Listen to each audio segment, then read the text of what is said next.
chapter 18. The Levitical priests, indeed the whole tribe of Levi, are to have no allotment or inheritance with Israel. They shall live on the food offerings presented to the Lord, for that is their inheritance. They shall have no inheritance among their fellow Israelites. The Lord is their inheritance, as he promised them. This is the share due the priests from the people who sacrifice a bull or a sheep: the shoulder, the internal organs, and the meat from the head. You are to give them the first fruits of your grain, new wine and olive oil, and the first wool from the shearing of your sheep. For the Lord your God has chosen them and their descendants out of all your tribes to stand and minister in the Lord's name always.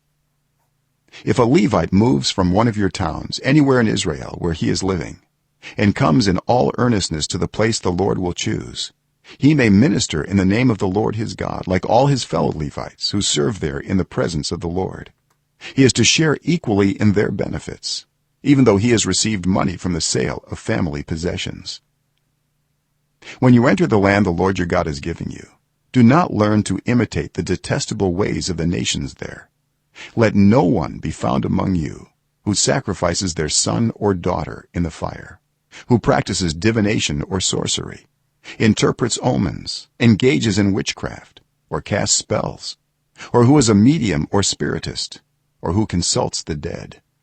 Anyone who does these things is detestable to the Lord.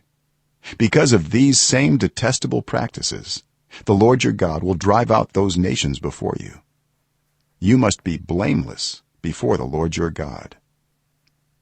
The nations you will dispossess listen to those who practice sorcery or divination. But as for you, the Lord your God has not permitted you to do so. The Lord your God will raise up for you a prophet like me from among you, from your fellow Israelites. You must listen to him. For this is what you asked of the Lord your God at Horeb on the day of the assembly, when you said, "Let us not hear the voice of the Lord our God, nor see this great fire any more, or we will die." The Lord said to me, "What they say is good. I will raise up for them a prophet like you from among their fellow Israelites, and I will put my words in his mouth. He will tell them everything I command him.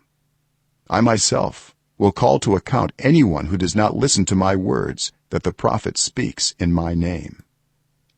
But a prophet who presumes to speak in my name anything I have not commanded, or a prophet who speaks in the name of other gods, is to be put to death."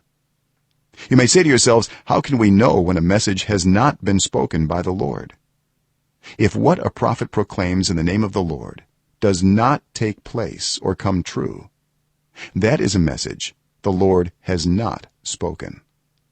That prophet has spoken presumptuously, so do not be alarmed.